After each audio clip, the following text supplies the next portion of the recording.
नमस्कार। जय तंत्र मंत्र केंद्र में मैं आप सबका हार्दिक स्वागत एवं अभिनंदन करता हूं। मेरे प्रिय भाई बहनों, यूट्यूब पर पहली बार आज मैं साधना बताने जा रहा हूं। रावण की दूसरी पत्नी धान्यमाली की साधना, जिसके लिए आपको हमारा वीडियो अंत तक देखना पड़ेगा। और यदि आपने हमारा चैनल अभी तक सब्सक्राइब नहीं किया है तो लाल वाली बटन दबाओ और घंटी बजा दो। कोई शुल्क एवं चार्ज नहीं कटेगा। आप हमारे वीडियो को फेसबुक पर, व्हाट्सएप पर, ट्विटर अकाउंट के माध्यम से और इंस्टाग्राम पर अधिक से अधिक शेयर करें। लाइक और कमेंट करना भी आपका धर्म है। दुनिया में जिसका कोई नहीं, मैं उसका हूँ। यदि आपको अपनों ने धोखा दिया है अथवा आपको परायों ने धोखा दिया है तो आप एक बार मुझे अवश्य आजमाएं।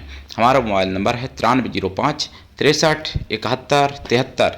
हमसे बात करने का टाइम भारतीय टाइम के अनुसार दिन में दोपहर 12 बजे से 2 बजे के बीच का है। यदि आप सच्चा, पवित्र, निस्वार्थ दिव्य प्रेम पाना चाहते हैं अथवा सच्चा, पवित्र, निस्वार्थ दिव्य प्रेम देना चाहते हैं तो आपका स्थान मेरे लिए मेरे प्राणों से भी करोड़ों गुना ऊपर है। मैं राष्ट्रीय अध्यक्ष कृष्णा दल एवं महामंडलेश्वर आप सबसे निवेदन करता हूं, यदि आप मानवतावादी हैं अथवा आप सनातनी हैं तो मुझसे ज़रूर जुड़ें। यदि आप में योग्यता हुई तो मैं आपको पदाधिकारी भी बनाऊंगा अपने संगठन कृष्णा दल में। ये कृष्णा दल हमारा, आपका, सबका एक परिवार है। आप देश विदेश में, विश्व के किसी भी कोने में रहते हैं, किसी भी जाति धर्म से हैं, कोई दिक्कत नहीं। आप हमारे दिए हुए ज्ञान से भरपूर लाभ उठा सकते हैं। मेरे प्रिय भाई बहनों, धान्यमाली जो रावण की दूसरी पत्नी थी, राक्षसी थी, और यह बहुत ही पावरफुल देवी थी, जिनका वर्णन वाल्मीकि रामायण में नाम का वर्णन उनके मिलता है। लेकिन उनका पूरा वर्णन तो देखो, जो मैंने कई राक्षस तंत्र हुआ करते थे, जैसे रावण संहिता है ना, ऐसे ही रावण तंत्र शास्त्र भी होता था, मंदोदरी तंत्र शास्त्र भी होता था।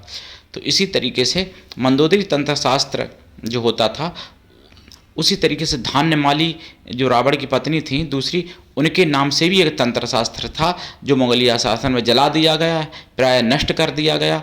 तो उसके अंदर जो भी ज्ञान अंकित था, मतलब कई राक्षसियों की साधना, अकेले धान्यमाली की नहीं, कई राक्षसियों की साधना उसमें थी, तो वो आज नहीं मिल पाती है। वो या तो उनके पास मिलेगी जो गुरु परंपरागत साधना जिनके पास चली आ रही, या फिर भैया कोई सौभाग्यशाली हो जिसके गुरु ने वो तंत्र शास्त्र कहीं ज़मीन में गड़ा दिया, दाब दिया उस समय, और उनके शिष्यों के पास बाद में पहुंचा, उनके शिष्यों ने भी गुप्त रखा हो, क्योंकि भाई मुगलिया शासन 1-2 साल तो रहा नहीं, तो ऐसा मिलना थोड़ा मुश्किल पड़ जाता है।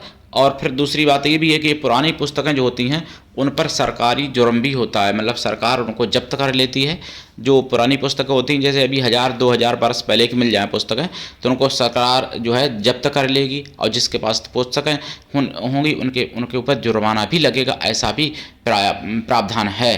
तो मेरे प्रिय भाई बहनों, इसलिए मिलना तो संभव नहीं है, लेकिन हाँ, अगर कोई तपस्वी है, कोई ज्ञानी है, तो असंभव भी मिलना नहीं है, भगवान भी मिल जाता है लोगों को ढूंढने से। तो मैं आपको बताऊं, धान्यमाली जो ये राक्षसी थी, ये आपको सुख, सौभाग्य सब कुछ दे ही सकती हैं, लेकिन उसके साथ साथ सारे दुख, दुर्भाग्य, दरिद्रता, रोग, शोक, दोष भी मिटा सकती हैं, और आपके शत्रुओं का, आप जिसको चाहो उसका मारण, मोहन, वशीकरण, आकर्षण, स्तंभन और उच्चाटन, विद्वेषण तथा रासायनिक कर्म, पौष्टिक कर्म, शांति कर्म भी कर सकती हैं। इनकी साधना आपने बहुत ही कम सुनी होगी, लेकिन उससे पहले मैं कुछ ज़रूरी बातें बताना चाहता हूँ, क्योंकि अपना चैनल राष्ट्रवादी है। मैं हमेशा सुदर्शन चैनल पर सुनता हूँ, और मैं आप सबको भी कहता हूँ कि आप लोगों को सुदर्शन चैनल हमेशा सुनना चाहिए।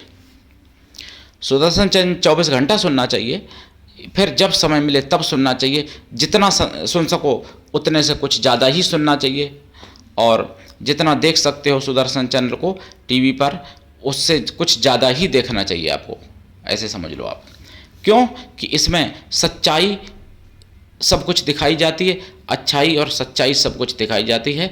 खबरें सच्ची होती हैं इस चैनल पर, कोई मतलब मसालेदार ना बना के, जो जैसी है खबर वैसी की वैसी ही दिखाई जाती है सुदर्शन चैनल पर। ये इकलौता एक चैनल हमारा है, मतलब हम तो सुदर्शन चैनल के मालिक नहीं हैं मेरे भाई बहनों, मतलब हमारे से मतलब वो सुरेश भाई हमारे हैं, तो मैं उनका हूँ, ये कहना चाह रहा हूँ मैं।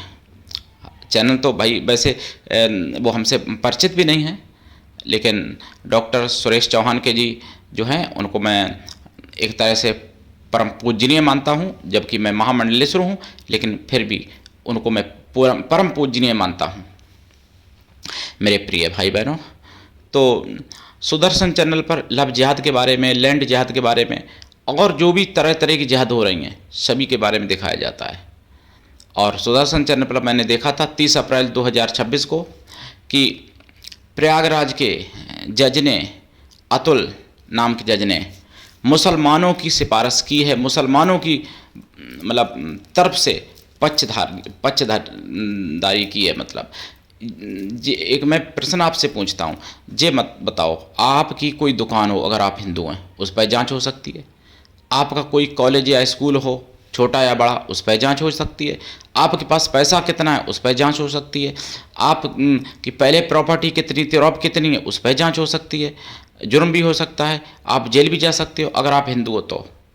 लेकिन अगर आप मुसलमान हो तो आपके किसी भी नंबर 2 के काम की जांच नहीं हो सकती है, ऐसा मानना है हमारे प्रयागराज के हमारे अतुल जज व्यक्ति जो हैं, अतुल मिलोट ने ऐसा फैसला दिया है। मतलब फैसला नहीं बल्कि ऐसी उन्होंने टिप्पणी की है, फैसला तो उनका उन्हीं की हाई कोर्ट में विवेक नामक जो जज हैं उन्होंने उनकी बात का विरोध भी किया है।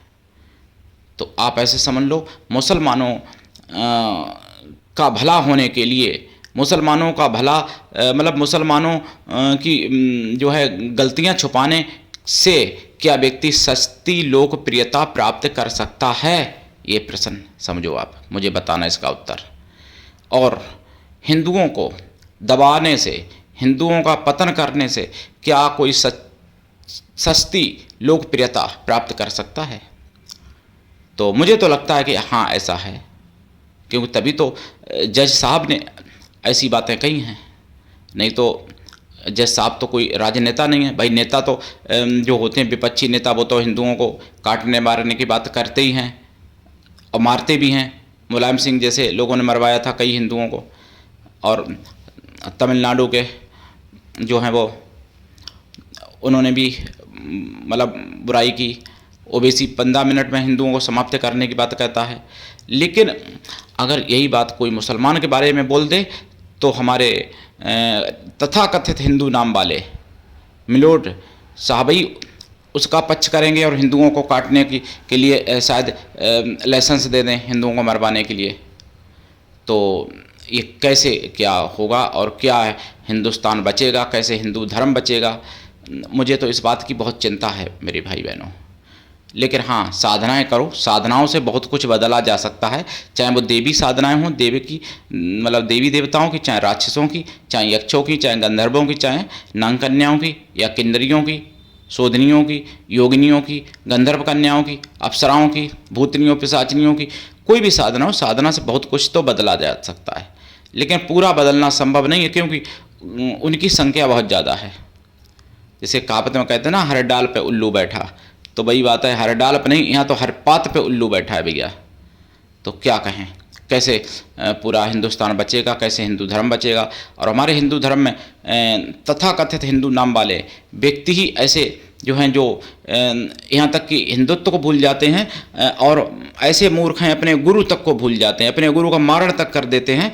ऐसे हमारे हिंदुओं में कुछ लोग हैं जिनका नाम तो हिंदू है, लेकिन वो दिमाग से ईसाई या मुस्लिम बन चुके हैं। मेरे प्रिय भाई बहनों, अब मैं आपको बताऊं धान्य माली की साधना। ये धान्य माली जो थी,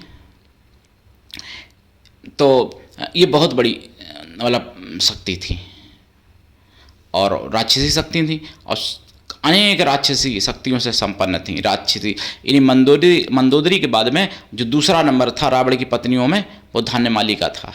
मतलब मंदोदरी के बाद दूसरी पत्नी। तो उनकी साधना मैं आज बताऊंगा, लेकिन आप लोगों ने कभी ऐसी साधना नहीं सुनी होगी और आपने शायद नाम भी नहीं सुना होगा धान्यमाली का। धान्यमाली सभी प्रकार का धन दौलत देने में भी सक्षम थी और आज भी हैं। उनकी शक्ति ऊर्जा आज भी है। अब मैं आपको बताऊं उनको प्रसन्न कैसे करें। देखिए, सबसे पहले तो दीक्षा लेके साधना करें। बिना दीक्षा के कभी भी किसी भी प्रकार की साधना में सफलता नहीं मिलती है। गुरु ऐसा हो शिष्य से कुछ भी ना ले, शिष्य भी ऐसा हो गुरु को सब कुछ दे। मैं तो दीक्षा निःशुल्क देता हूँ और आगे भी दूंगा। गुरु ऐसा हो जिससे अपने मन की सारी बात कह सको, अपना सुख दुख भला बुरा पाप पुण्य सब कुछ बता सको जिनको। गुरु ऐसा हो जो सनातनी मतलब परंपराओं से ओतप्रोत हो, ये भी बता दूं आपको। गुरु ऐसा हो जो शास्त्र और शस्त्र मंत्र तंत्र यंत्र सभी कुछ आपको देने को तैयार हो और दे सके। गुरु की कृपा छप्पर होनी चाहिए, तभी ऐसी साधनाएं सफल होती हैं। साधना काल में आपको ब्रह्मचर्य व्रत, एक टाइम भोजन, भूमि शयन परम आवश्यक है। लाल या काले आसन पर आप दक्षिण दिशा की तरफ मुख करके बैठें। फिर रुद्राक्ष की माला से, लाल चंदन या लाल हकीक की माला से जाप सबावलाक करेंगे मंत्र का। और अगर वचन चाहते हो तो ज़्यादा करना पड़ेगा, ये बहुत बड़ी पावरफुल शक्ति हैं, ये बात मैं आपको बता रहा हूँ। धान्यमाली का वाल्मीकि रामायण में नाम तो आया है, लेकिन उनकी साधना क्यों देंगे भाई रामायण में, ये बताइए आप। साधना तो उनकी कोई किताब हो उसी में देंगे। जैसे धान्यमाली तंत्र शास्त्र हुआ करता था पहले, जो नष्ट कर दिया मुगलिया शासन में। तो मंदोदरी तंत्र शास्त्र भी होता था, कुछ लोग फ़ोन करेंगे या पूछेंगे। मंदोदरी मंत्र शास्त्र भी होता था, और मंदोदरी यंत्र शास्त्र भी होता था, और मंदोदरी मतलब माया शास्त्र भी होता था। मंदोदरी माया शास्त्र आपने नाम नहीं सुना होगा, बहुत कम सुना होगा। देखिए सारे जो हैं शास्त्र, सारी पुस्तकें ये जला दी गई थी, जैसा कि मैं बता रहा हूँ आपको। तो इनकी साधना में आपको खोया की मिठाई रखनी पड़ेगी और अष्टमेवा या पंचमेवा का प्रसाद रखना पड़ेगा। अगर आप तामसी करते हैं तो इसमें मांस और शराब भी रखनी पड़ेगी, लेकिन वो खुद नहीं खाएंगे, वो आप शमशान में रखे आएंगे साधना पूरी होने के बाद नित्य। खोया की मिठाई या अष्टमेवा प्रसाद है, पंचमेवा वो आप खा सकते हैं, परिवार में बांट सकते हैं। एक लोटा जल रखेंगे, वो जल दक्षिण दिशा की तरफ मुख करके बबूल वृक्ष पर आपको चढ़ाना पड़ेगा। देसी बबूल, जैसे देसी कीकर भी कहते हैं, देसी बबूल भी कहते हैं, देसी वाला बबूल, विलायती वाला नहीं। और अगर बबूल ना मिले तो फिर किसी भी चढ़ा सकते हो, पीपल पर भी चढ़ा सकते हो, ऐसा नहीं, पीपल पर भी चढ़ा सकते हो, लेकिन जहाँ जिन पीपलों की पूजा होती है वहाँ पर ना चढ़ाएं। जो पीपल शमशान में होते हैं या जो पीपल खड़े होते हैं तो मरे हुए व्यक्ति की जहाँ घंटा बांधा जाता है, ऐसे पीपलों पर आप चढ़ा सकते हैं वो जल। साधना रात्रिकालीन है। साधना काल में ब्रह्मचर्य व्रत, एक टाइम भोजन तो परम आवश्यक है ही, लेकिन साधना भी रात्रिकालीन है। और जाप का दशांश हवन भी करना पड़ता है। हवन का दशांश तर्पण करना पड़ेगा, तर्पण का दशांश मार्जन करना पड़ेगा, मार्जन का दशांश पवित्र ब्राह्मण पतिव्रता स्वासिनी स्त्रियों को भोजन कराना पड़ेगा, अथवा पवित्र ब्राह्मण कन्याओं को भोजन कराना पड़ेगा। कन्या या स्त्रियां किसी भी जाति वर्ग की हो सकती हैं भोजन कराने के लिए, लेकिन मन से तन से पवित्र हों एवं शुद्ध शाकाहारी हों। अगर ऐसा संभव नहीं है तो उतनी गौ माताओं को भोजन करा दें। और आप सबका चैनल अकेले हमारा चैनल नहीं है, इसलिए अपना चैनल समझ के इसको आगे बढ़ाइए। सनातन धर्म की आवाज़ है, इसलिए जन जन तक पहुंचाइए, जागते रहिए और दूसरों को जगाइए। और हाँ, जिहादियों से सावधान रहना। मैं बचने का उपाय बता रहा हूँ आपको, 4 उपाय। पहला उपाय, संतानें ज़्यादा से ज़्यादा उत्पन्न करो, ज़्यादा से ज़्यादा संतानों की उत्पत्ति करो। और दूसरा उपाय, फिर संतानों को अच्छे संस्कार दो। तीसरा उपाय, वेद पुराण शास्त्र पढ़ो और संतानों को भी, अपने बच्चों को भी पढ़ाओ, तीसरा उपाय। चौथा उपाय, घर में अस्त्र शस्त्र रख लो और चलाना सीखो और बच्चों को चलाना सिखाओ। सोना बेच के लोहा खरीद लो।